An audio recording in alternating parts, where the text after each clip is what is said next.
Okay, Bismillahirrahmanirrahim. Assalamualaikum dan selamat pagi kepada pelajar-pelajar daripada SK Gua Lobak, dan juga terima kasih diucapkan kepada unit kurikulum Sekolah Kebangsaan Gua Lobak kerana menjemput saya pada pagi ini.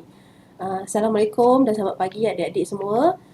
Saya Nur Hasizah binti Yusof, Pegawai Pendidikan Kesihatan di Pejabat Kesihatan Daerah Kulim.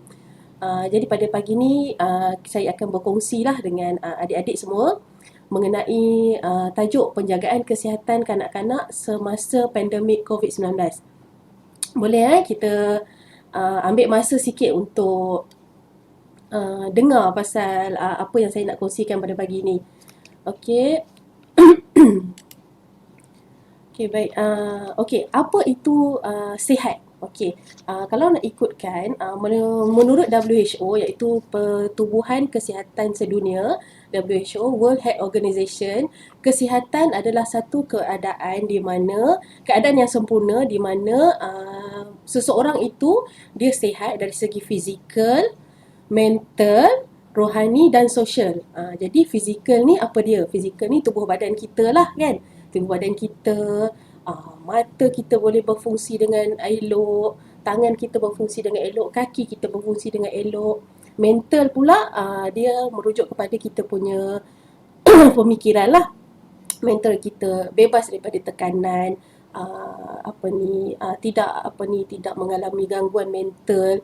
Dan juga rohani ni kalau nak mudah faham, dia adalah lebih kepada kita punya spirit ataupun keagamaan kita lah, pegangan agama kita. Dan juga sosial juga memainkan peranan penting di mana sebagai manusia kita memerlukan sokongan sosial yang kuat, iaitu terdiri daripada ahli keluarga kita, kawan-kawan kita, cikgu-cikgu juga adalah termasuk dalam golongan kumpulan sosial lah. Okey, boleh ya? Okey, saya teruskan. Okey, di dalam penjagaan kesihatan ini biasa kita tekankan ada lima elemen yang penting apabila kita bercakap mengenai cara hidup sihat. Jadi apa kelima-lima elemen ni?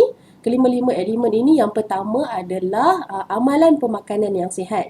Jadi nak jadi adik-adik terutamanya yang masih orang kata tengah membesar ni, perlu mengamalkan pemakanan yang sihat, makan cukup protein, cukup sayur-sayuran, makan buah-buahan, minum susu. Kalau kata yang tak makan sayur tu kena cubalah makan sayur juga. Kena makan sayur sebab melalui sayur lah kita dapat segala zat vitamin ya. Okey, selain daripada tu buah juga kita boleh dapatkan zat vitamin. Okey, seterusnya melakukan aktiviti fizikal. Aktiviti fizikal ni bukan setakat kita kata adik-adik perlu berlari, adik-adik perlu berjoging, perlu naik basikal, tak. Aktiviti fizikal ni boleh merujuk kepada pergerakan harian kita yang aktif lah. Contoh, turun naik tangga, turun naik kelas, pergi berjalan ke kedai contohnya. Itu pun dah boleh dikatakan sebagai aktiviti fizikal. Okey, seterusnya perlu bijak menguruskan tekanan. Okey, pengurusan tekanan ni macam yang saya cakap sebentar tadi, awal-awal tadi, pengurusan seseorang yang manusia perlu bijak mengawal tekanan. Tekanan ni bukan saja kita kata berlaku kepada orang dewasa. Kanak-kanak juga ada mengalami tekanan, terutamanya pada zaman COVID ni.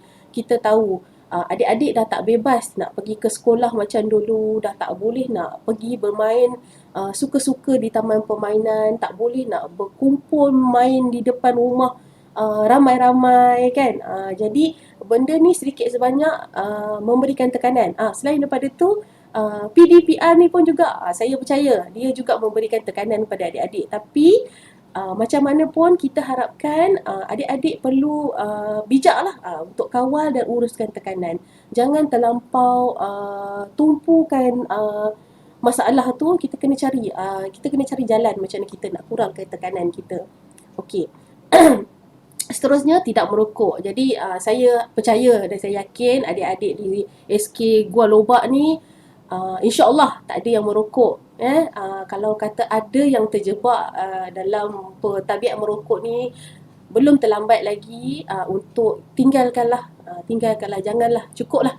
Dah pernah cuba tu, cukuplah. Jangan, percayalah cakap saya, bila dah mula merokok ni susah nak berhenti. Nanti dah sampai dewasa akan sentiasa bergantung dengan rokok. Nanti mulalah akan dapat macam-macam penyakit, macam-macam penyakit yang adik-adik akan nampak benda ni bila kalau kata ada ahli keluarga yang terdekat merokok, adik-adik boleh nampak lah kesan merokok terhadap diri tu terhadap kesihatan kita. Boleh kena penyakit jantung, boleh kena masalah pernafasan, batuk, kena asma. Okey. Jadi kalau boleh jangan cuba-cuba merokok ya. Okey, seterusnya menjauhi alkohol. Jadi mungkin di kawasan kita, di kawasan Kulim ni mungkin pengambilan alkohol di kalangan di kalangan di kalangan kanak-kanak belum berlaku lagi, tapi kita benda ni kita tak boleh pandang remeh. Benda ni mungkin berlaku tapi kita tak tahu. Jadi benda ketagihan alkohol, tabiat meminum alkohol ni akan menyebabkan ketagihan sama dengan merokok. Jadi dia juga akan merosakkan tubuh badan kita lah, memberi kesan kepada badan kita, akan mengundang penyakit. Contohnya yang alkohol ni dia memabukkan, akan membuatkan seseorang itu hilang pertimbangan, merosakkan kita punya organ yang paling terjejas sekali apabila seseorang itu terlampau kuat meminum arak, akan menyebabkan dia punya hati lah, hati dia akan terjejas, fungsi hati akan terjejas. Okey, jadi boleh kot dapat kot apa saya punya perkongsian saya mengenai amalan cara hidup sihat yang 5 ni. Okey, seterusnya tadi kita dah sembang pasal penjagaan kesihatan, amalan cara hidup sihat. Okey, seterusnya kita pergi pula ni antara fokus utama kita lah, COVID-19. Jadi saya percaya adik-adik dah dah tahu dah, boleh katakan orang kata dah expert pasal COVID-19 ni kan. Saya harap macam tu lah. Okay, sebab kita dah diam tak diam, kita dah hidup dengan COVID-19 ni dekat 2 tahun. Mula-mula tahun 2019, wabak ni dikatakan dilaporkan pertama kalinya kes dia berlaku di wilayah Wuhan di China. Okey, mula dilaporkan ujung tahun 2019. Masa tu dia tak masuk Malaysia lagi. Okey, pada tahun 2020, mula-mula ingat tak? Kalau tahun 2020 tu awal-awal tu kita dikejutkan dengan jangkitan influenza di kalangan kanak-kanak lah. Influenza ni demam yang mudah berjangkit. Okey, ada terutamanya berbahaya. Influenza ni berbahaya kepada kanak-kanak yang belum mendapatkan suntikan imunisasi lah. Okey, jadi mula-mula wabak COVID-19 ni dia tak dipanggil COVID-19 dia dipanggil novel coronavirus. Jadi kat situ adik-adik boleh nampak kan, pada tahun 2019 ditukar nama daripada novel coronavirus ataupun nCoV kita sebut kepada COVID-19 untuk lagi supaya seragam, satu dunia pakai term yang sama. Okey, bila kita tengok di Malaysia, pada awal permulaan tahun 2020, kes di Malaysia sangat terpencil. Tak ada kes tempatan. Kes tempatan ni maksudnya tak ada rakyat kita yang mengidap, rakyat Malaysia yang mengidap COVID-19. Yang ada COVID-19 ni masuk melalui pelancong-pelancong yang datang daripada China lah. Okey, pelancong-pelancong yang datang daripada China. Di situ kita direkodkan kes lah. Okey, ada kes. Yang paling dekat dengan kita di Langkawi lah, kalau ada siapa-siapa yang ingat, kes pelancong daripada China datang bercuti di Langkawi dan dikenal pasti mengidap COVID-19 ni lah. Okey, kemudian lama-lama tu sebabkan rakyat kita biasalah ada yang keluar negara, ke Italy, ke China, ke Jepun, ke UK, ke Amerika. Jadi keluar masuk ni menyebabkan kes di Malaysia mula meningkat. Okey, bila kes di Malaysia mula meningkat dan tak terkawal, jadi kerajaan kita perkenalkan PKP. Ingat lagi kan? PKP 1 lah. Okey, PKP 1 yang di mana semua perniagaan tutup. Kami yang betul-betul bekerja di hospital, anggota polis, anggota tentera, ini yang betul-betul frontliner lah. Yang kena pergi bekerja. Yang lain cikgu, sekolah, adik-adik semua bercuti. Tak boleh pergi kerja. Kilang semua tutup. Kecuali yang penting-penting, sektor-sektor yang penting saja yang boleh beroperasi. Okey, kemudian kita dah buat PKP apa semua ni, PKP 1 apa semua ni, keadaan kes terkawal, kes makin menurun. Jadi kita pun dah bebas kembali. Boleh merentas negeri, boleh balik sambut raya haji kan. Raya Aidilfitri tak boleh. Raya haji kita boleh sambut kita boleh merentas negeri. Okey, kemudian kes kita terkawal terkawal sehingga tahun 2021. Kita harapkan kes makin elok tapi malangnya tak terkawal. Okey, jadi di sini kita Malaysia dan seluruh negara mula apa ni di apa mula diperkenalkan dengan vaksin. Okey, diperkenalkan dengan vaksin. Okey, di Malaysia kita punya program imunisasi ataupun program pemberian vaksin ni dinamakan program imunisasi COVID-19 kebangsaan, PICK. Jadi target imunisasi ni adalah kepada golongan yang berusia 18 tahun ke atas 18 tahun ke atas. Adik-adik belum lagi boleh. Setakat ni tak ada lagi kajian yang menunjukkan di bawah 18 tahun selamat untuk setakat ni lah. Okey, selamat untuk menerima vaksin di peringkat permulaan ni Okey, kemudian kes kembali meningkat, meletup-letup sampai berbelas-belas ribu kes, sampai 20 ribu kes, sampai kita pun dah macam nampak angka 20 ribu tu macam dah okey, tak ada apa-apa. Jadi nampak tak dekat situ kita dah mula, apa orang kata, kita dah mula terbiasa dengan COVID-19 ni. Dan juga tapi disebabkan terlampau tak terkawal, kerajaan isytiharkan sekali lagi PKP, tapi kali ni dia tak gunakan nama PKP, dia gunakan nama total lockdown kan. Total lockdown, tapi sama juga kes masih meningkat. Tapi cuma sebab semasa total lockdown ni ada kelonggaran di mana sektor-sektor yang essential, sektor-sektor perlu boleh beroperasi. Okey, jadi daripada situlah kes memang tak turun-turun. Dan juga kerajaan perkenalkan pelan pemulihan negara. Jadi dekat sini sebenarnya kita ni nak tak nak adik-adik dah perlu anggap COVID-19 ni macam penyakit-penyakit denggi. Okey, contoh macam denggi. Kita dah tak boleh nak elak, kita mesti hidup dengan COVID-19. Kan denggi tu pun adalah wabak. Denggi tu adalah wabak. Lama kelamaan bila dah terlampau kes, terlampau banyak, dan juga kita dah tak boleh nak stopkan wabak tu, kita perlu terima. Kita perlu anggap dia macam seolah-olah macam demam campak kan, demam campak. Jadi kita kena hidup dengan COVID-19 ni. Nak tak nak kita kena hidup dengan COVID-19. Kita kena teruskan kehidupan dengan bantuan imunisasi lah, ataupun dengan mendapatkan vaksin. Jadi vaksin ni adalah untuk meningkatkan pertahanan sistem tubuh badan kita terhadap COVID-19.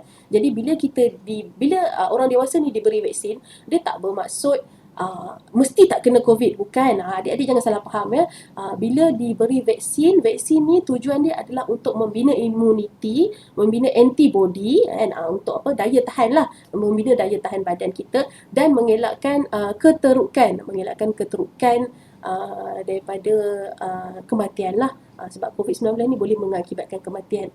Okey, kemudian baru sangat ni yang last kali ni, baru 2-3 hari lepas lah kalau tak salah kerajaan memutuskan bahawa remaja yang berusia 12 sehingga 17 tahun boleh menerima suntikan vaksin COVID-19.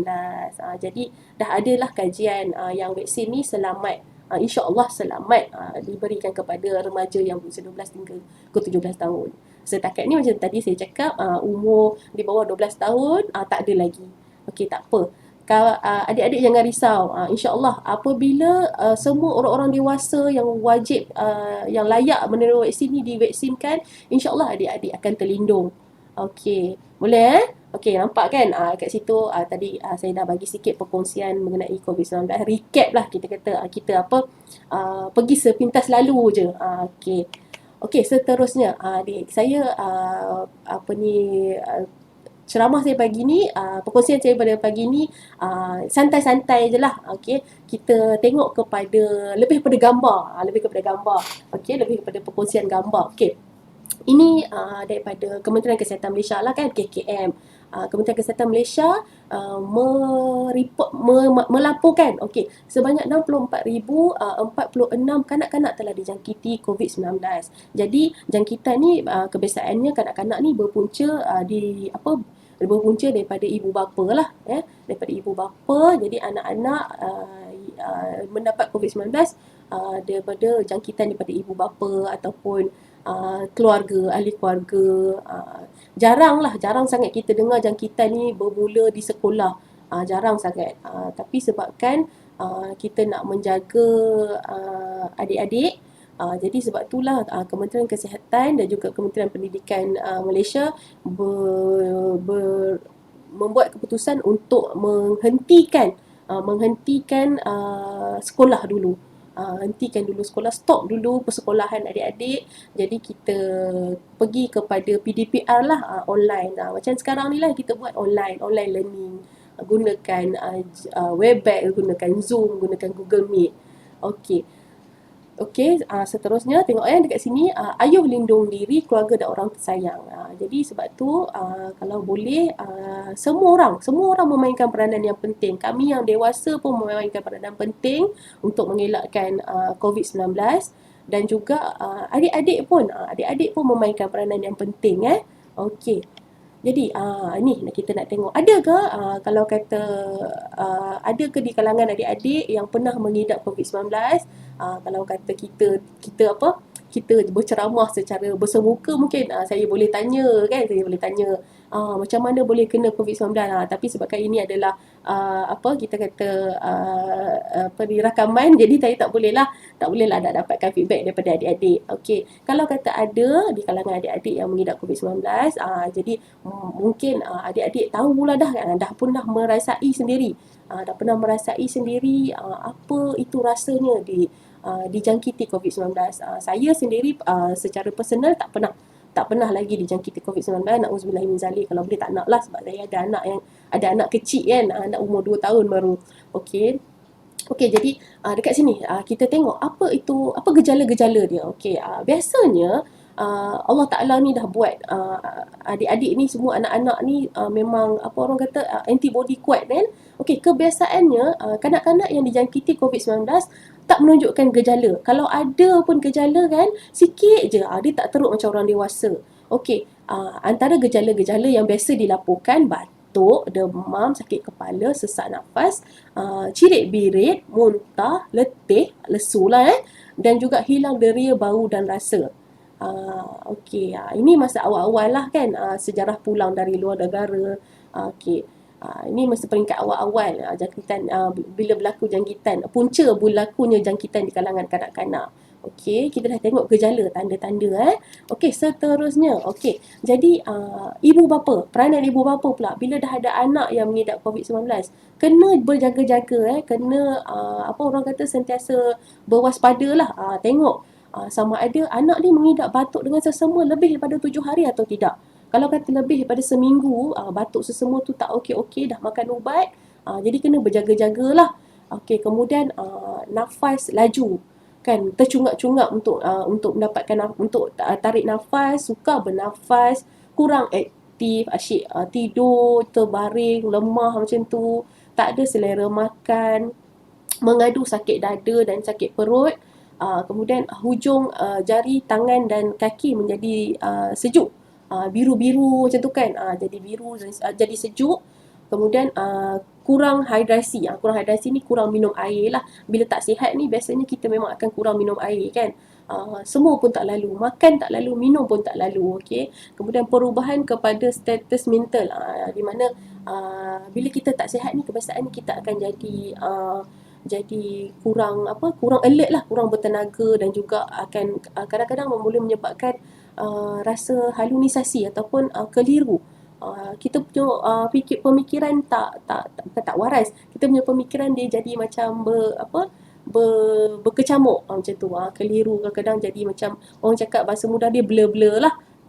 Kemudian sampai tahap kalau kata demam tu terlampau tinggi, boleh mengakibatkan sawan ataupun tarik. Kemudian mungkin mengalami loya, muntah, celik bilik yang semakin teruk dan berterusan.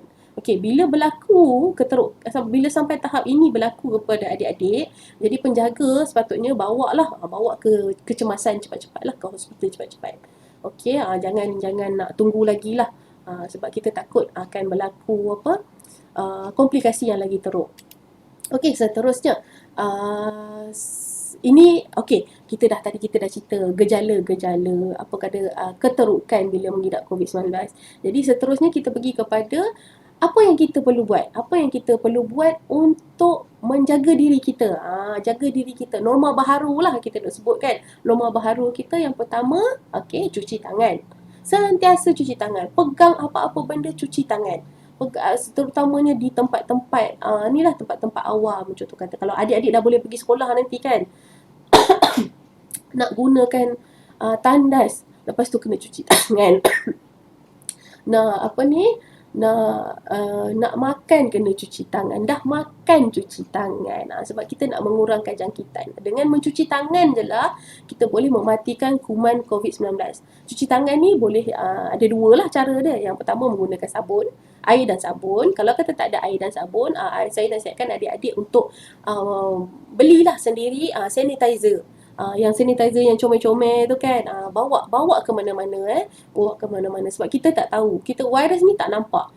Jadi bila kita dah pegang je apa-apa benda, permukaan atau objek, contohnya pegang rel tangga kan, pemegang tangga tu, cucilah tangan cepat-cepat.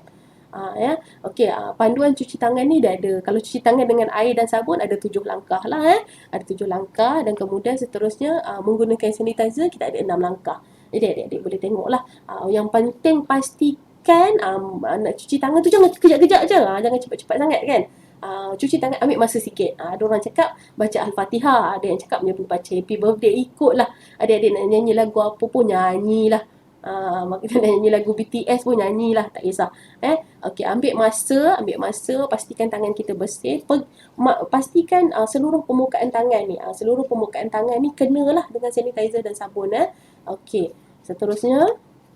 Okey, selain daripada mencuci tangan kan, mencuci tangan, salah satu lagi benda yang wajib untuk kita buat, untuk kita ikut adalah pemakaian mask lah.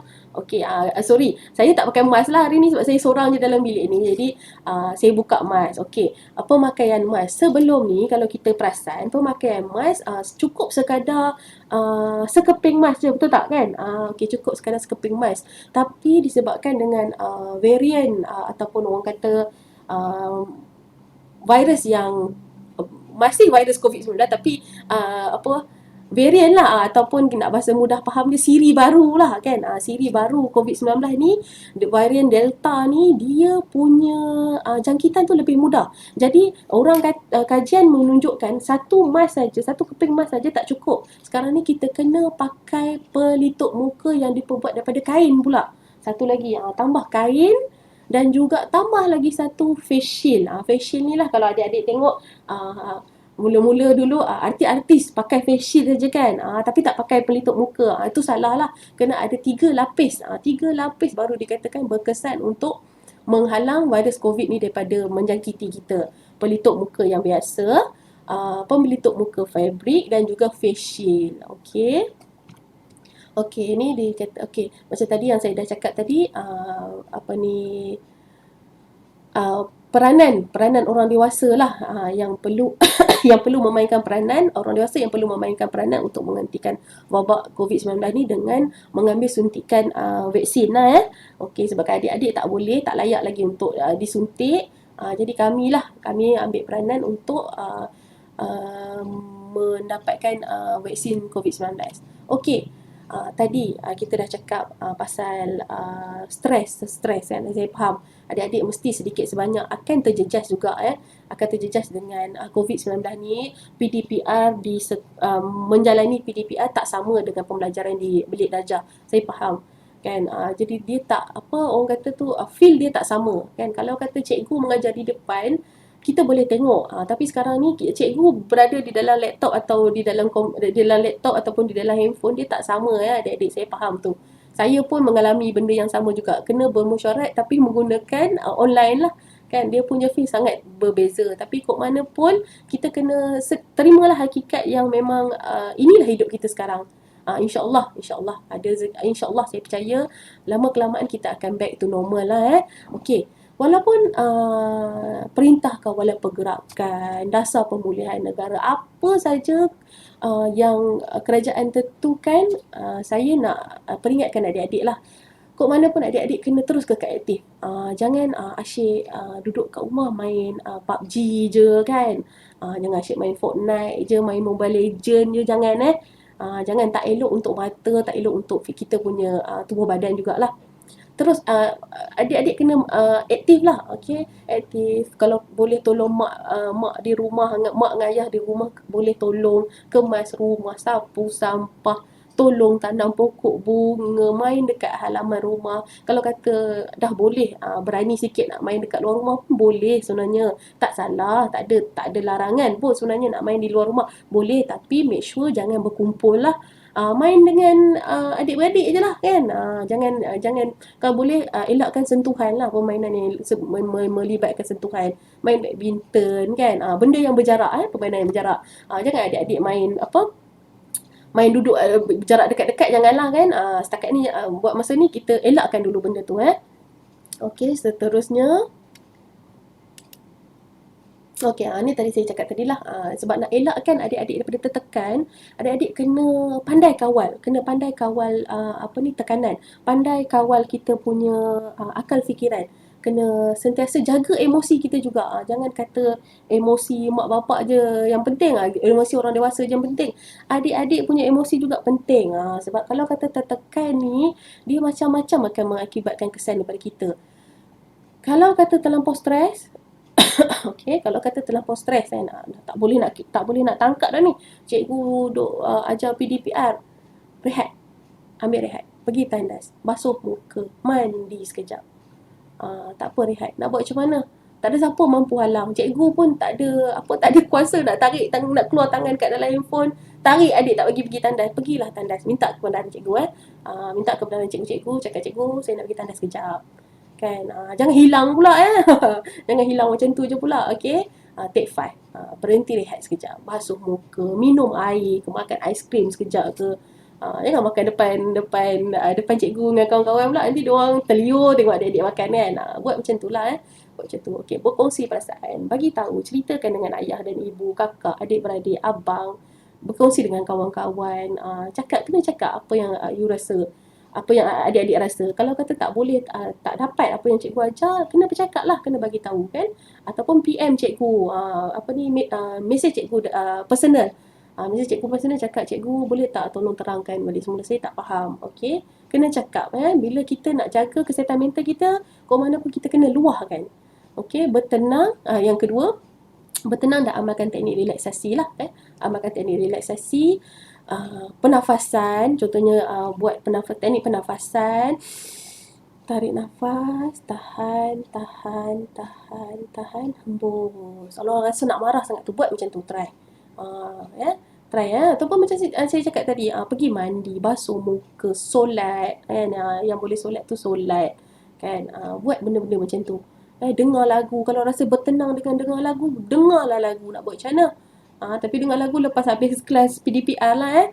Okey, beribadat. Inilah kita ada, kita masing-masing, setiap orang ada agama masing-masing. Jadi kita beribadat lah, doa, minta daripada Tuhan kita, minta daripada Tuhan bagi kita lapang hati, lapang akal fikiran, tak stres kan, kita happy, kita boleh terima pembelajaran ni. Kalau kata ada apa-apa masalah, minta dipermudahkan. Okey, kemudian berfikiran positif lah, jangan fikir negatif je. Saya faham adik-adik pegang satu je, bukan adik-adik seorang je yang hadapi benda ni, semua orang hadapi benda ni kan. Semua orang hadapi benda ni. Ada orang yang hadapi benda lebih teruk daripada kita. So sentiasa bersyukur jugalah kan. Selain benda positif, kita kena sentiasa bersyukur. Dan tadi saya dah kongsi sebelum ni, beriadah dan bersenam. Kena keluar. Tak boleh, kita tak boleh, kita manusia ni tak ada orang kata, kena keluar, kena beriadah, kena bersenam, berpeluh tu yang buat kita happy nanti. Akan riliskan, akan keluarkan hormon-hormon kortisol, akan buat kita rasa seronok kan, berjumpa dengan kawan-kawan, tengok dunia luar. Okey, Okey, last sekali, ini yang akhir sekali lah pesanan saya. Kok mana pun, selagi COVID-19 ni masih ada dekat Malaysia, dekat dunia ni, atas muka bumi ni, adik-adik perlu ingat, uh, kena amalkan norma baharu, 3C, elakkan 3C, ataupun 3S lah kalau bahasa Melayu dia, 3C dan amalkan 3W. Apa 3C ni? 3C ni crowded space. Elakkan tempat yang sesak. Satu lagi C, confined space, elakkan tempat yang sempit dan tertutup yang tak ada pengudaraan, contoh di dalam lift ke kan, elakkan. Kalau orang ramai, keluar dulu daripada lift, naiklah tangga, kat situ dah dapat aktiviti fizikal kan. Okey, kemudian elakkan sembang dekat lah, berjarak 1 meter, ada pula berjarak dalam 1 meter lah Okey, kemudian sentiasa amalkan wash, kerap cuci tangan dengan air dan sabun ataupun sanitizer, pakai pelitup muka kan, pakai pelitup muka, dan juga akhir sekali, sentiasa ingatlah amaran-amaran, jangan elakkan bersentuhan, amalkan etika batuk dan bersin yang baik, lakukan disinfeksi, dan juga kalau kata dijangkiti juga dengan COVID-19 ni, dapatkan rawatan lah sekiranya bergejala yang teruk. Okey, saya rasa cukuplah perkongsian saya pada hari ini. Harap adik-adik dapat manfaat dengan apa yang saya kongsikan. Ada rezeki, kita doakan supaya kita ada rezeki untuk bersua muka lah, bukan secara maya, bersua muka secara face to face, di sekolah adik-adik di SK Gua Loba, insyaAllah kalau ada rezeki kita jumpa satu hari nanti. Saya doakan agar adik-adik semua dilindungi, adik-adik dan ahli keluarga adik-adik dilindungi daripada wabak COVID-19 ni, dan juga terus kuatlah untuk mengharungi PDPR yang dikatakan sampai hujung tahun lah kot kan. Yang boleh masuk sekolah nanti ni umur yang nak SPM saja kan. Jadi tak apa, adik-adik kuat, saya yakin adik-adik boleh. Jangan putus asa, cikgu-cikgu sentiasa ada, kalau ada apa masalah boleh cari cikgu-cikgu. Jangan lupa jaga dirilah, jaga diri, patuhi SOP. Okey, setakat ini saja. Assalamualaikum warahmatullahi wabarakatuh.